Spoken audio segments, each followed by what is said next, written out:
আচার খাইতে কার না ভালো লাগে, সেরকম রসুনের আচার। রসুনটাকে খুব সুন্দর করে ছেনে নিব। তারপরে তেলের মধ্যে শুকনো মরিচ দিয়ে দেব।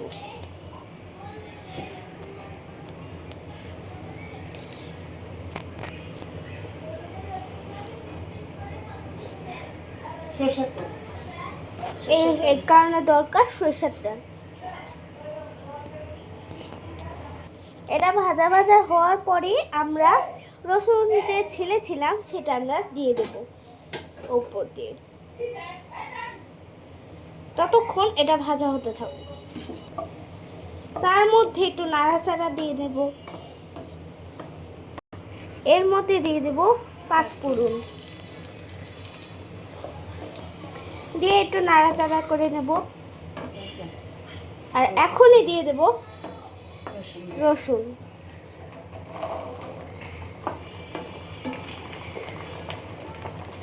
রসুন দেওয়ার পর অনেকটাই ফেনা হবে।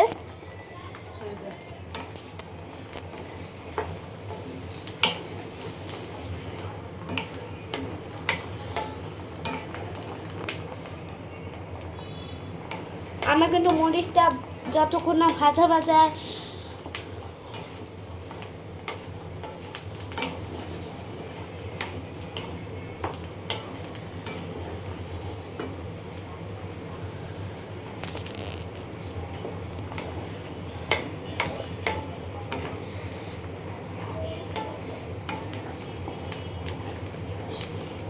দেখতেই পাচ্ছ খুব ভালো একটা অনেক ফেনা হয়ে গেছে।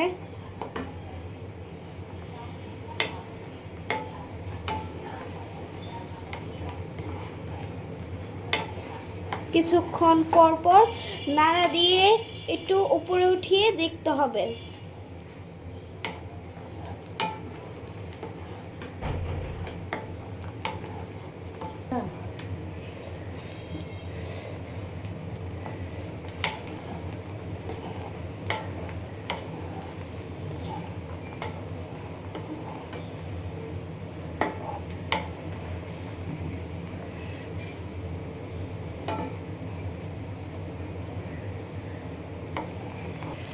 এর মধ্যেই দিয়ে দেব তেঁতুলের টক।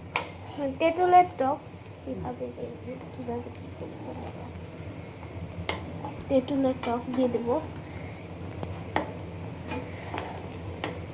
নাড়াচাড়া দিয়ে এটা দিয়ে দেব।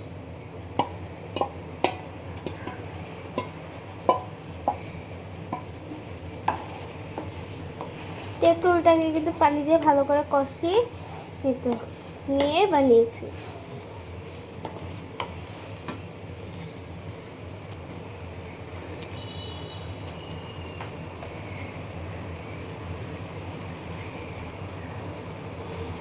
এখন এটাকে ভালো করে নাড়াচাড়া করতে হবে।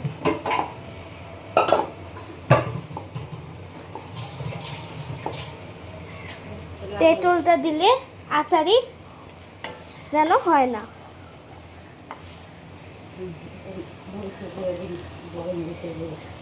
এখন একটু ঝালমরিচের গুঁড়া দিয়ে দেবে। তার ফলে খুব সুন্দর রঙও হবে, প্লাস একটু ঝাল ঝালও খেতে হবে।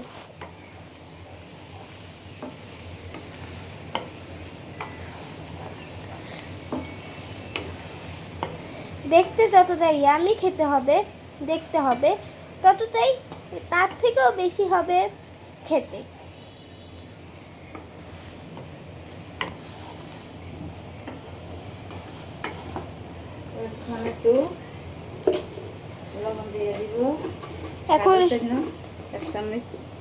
এখন 1 চামচ স্বাদের জন্য লবণ দিয়ে দেবো আমরা।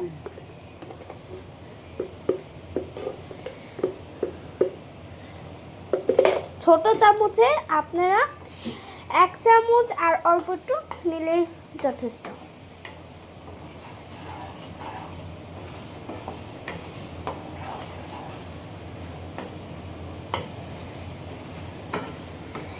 তারপর এভাবে কতক্ষণ নাড়াচাড়া করে দেখতে হবে।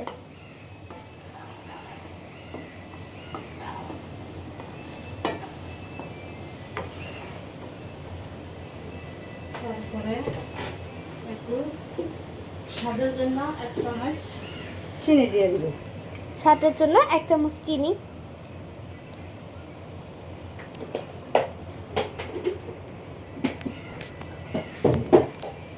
চিনি দেওয়ার পর এটাকে আবার একটু নাড়াচাড়া করতে হবে।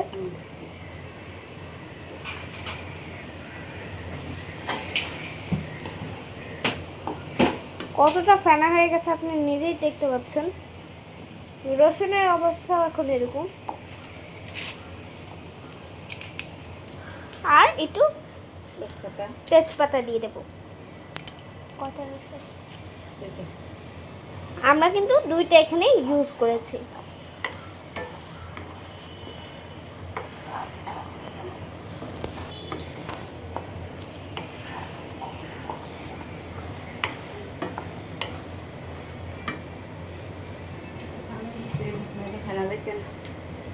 আর একটু পানি।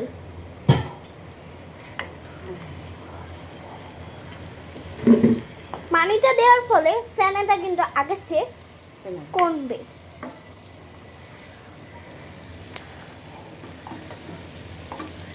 আপনারা ভিডিওতেই দেখতে পাচ্ছেন আগে ফেনা কতটুকু ছিল আর এখন কতটুকু হয়েছে। এর মাঝখান দিয়ে দেবো এলাচ আর দিয়ে দেবো দারচিনি।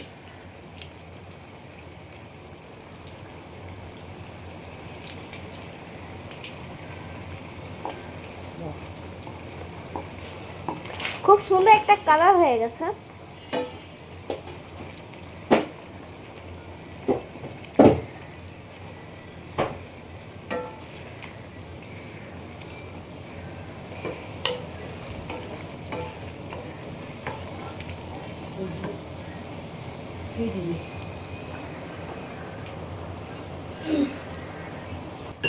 এর মধ্যে এটা হতে হতে আমরা 5 ফোড়নটাকে মিশিয়ে দেব।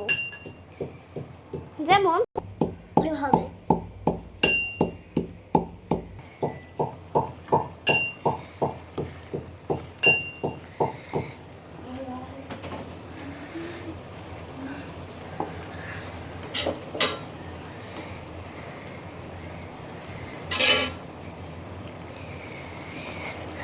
এখন কিন্তু দেখতে পাচ্ছেন খুব সুন্দর।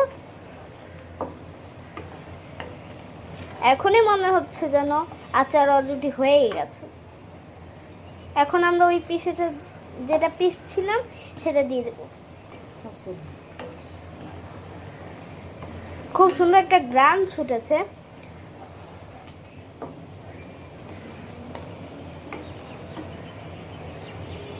আমরা আরেকটু দিয়ে দেবো। আর একটু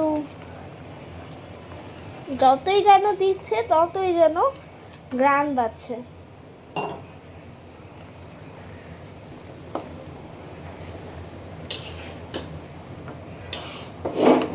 খুব সুন্দর। দেখো রসুনের কালারটা কিন্তু এরকম হয়ে গেছে। ভালো করে দেখলে দেখতে পাবেন রসুনের কালারটা আগের চেয়ে একটু চেঞ্জ হয়েছে। মিন্স একটু এখন দিয়ে দেবো একটু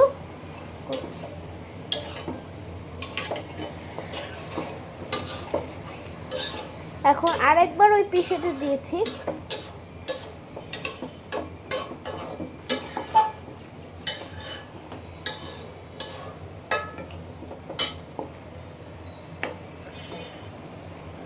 আর পাশেই হলো মাংসের আচার। মাংসের আচার কিভাবে বানানো হয়েছে তা অন্য এক ভিডিওতে শেয়ার করব।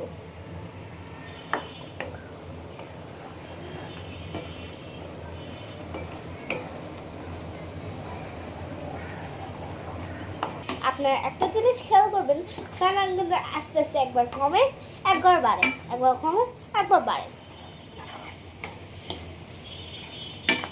এটা কিন্তু অনেকবার নাড়াচাড়া দিতে হবে কতক্ষণ পর পর। আমরা এখন চুলাটা বন্ধ করে দিয়েছি।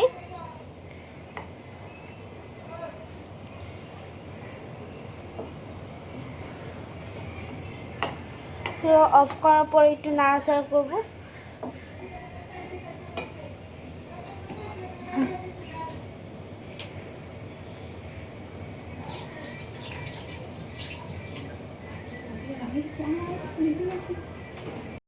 এটা ততক্ষণ চুলায় থাক, ততক্ষণ যতক্ষণ না এটা ঠান্ডা হয়ে যায়। যত ঠান্ডা হয়ে যাওয়ার পর বা কিছুক্ষণ পর আমরা এটাকে নিচে নামাবো। আপনারা দেখবেন যে পুরো ফেনাটাই চলে গেছে। এখন তেল আর এই রসুন আর মশলাগুলো আছে, আপনারা যখন চামচ দিয়ে নাড়াই দেবেন তখন দেখবেন যে মানে খুব রসুনগুলো যে নরম হয়ে গেছে তা বোঝাই যায় চামচ দিয়ে। আমরা কিন্তু আবারও চুলাটা চালিয়ে দিয়েছি।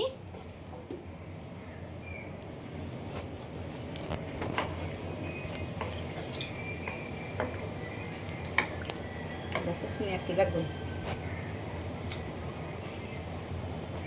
বাবা করে শুকা খায়। আপনারা চাইলে একটু একটু টেস্ট করেও দেখতে পারেন কেমন হয়েছে খেতে। খুব নাইস একটা রেসিপি।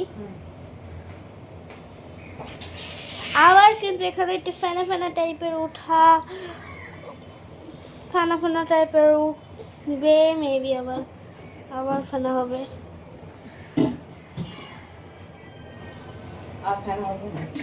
আর হবে না, আর ফেনা হবে না গাইস। পুষ্পা করি নাড়াচাড়া দিই। আর এর মধ্যে যদি আপনারা সবাই চেষ্টা করবেন যে আচারটা কাচের বয়ামের মধ্যে রাখতে। কাঁচের বয়ামের মধ্যে রাখলে খুব ভালো থাকে আচারগুলো। আচারের জন্য আমি বলি কাঁচের বয়ামই বেস্ট।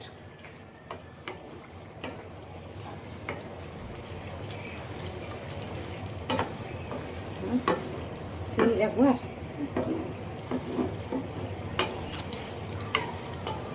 বাবা যদি না খায় একটু দিয়ে হয়ে গেছে। আল্লাহ এবার হয়ে গেছে, এটাকে আমরা নামিয়ে এখন আমরা এটাকে ঠান্ডা করব। ঠান্ডা করার পর আমরা এটাকে বয়ামের মধ্যে ঢুকিয়ে দেবো, কাঁচার বয়ামের মধ্যে।